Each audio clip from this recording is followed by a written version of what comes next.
งงไป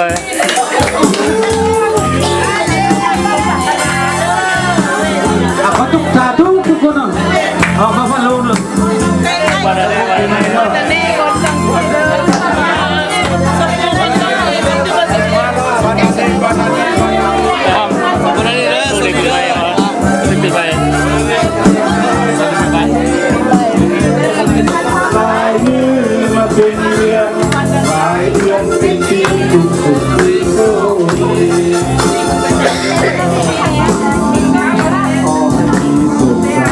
หลายหัวทุกปีอาลูกาหรือไทยต่อให้ให้เดินทำอย่าได้แบบสายทำได้ไปขายชุบไปเลยกันนะมาจังยาทำนาจริงใจสาธุกันและกันอายุวันนาวัฒนาไปขายชุบไป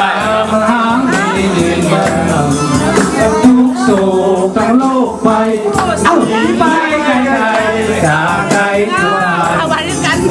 ลาบยศสรรเสริญสุขโศกเกินปีใหม่สุดท้ายซึ่งบานปีใหม่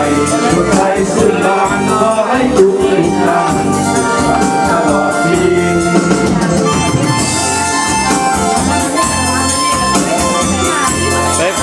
มาไข่ชุบไปใช่ไหมเอาคุณถึงนี่มาไข่ซอยติ้งไหมมาเดี๋ยวเรา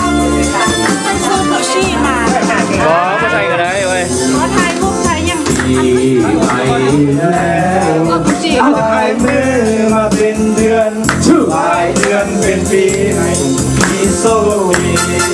สบายดีน้องปีใหม่ขอให้มีสุขใสหลายกว่าทุกปีอันโลกาใครหน่อยเป็นยาขอให้หายมีเงินคำที่หาแบ่งสายแบ่งสามพันตั้งหน้าทำมากินตั้งหน้าทำมา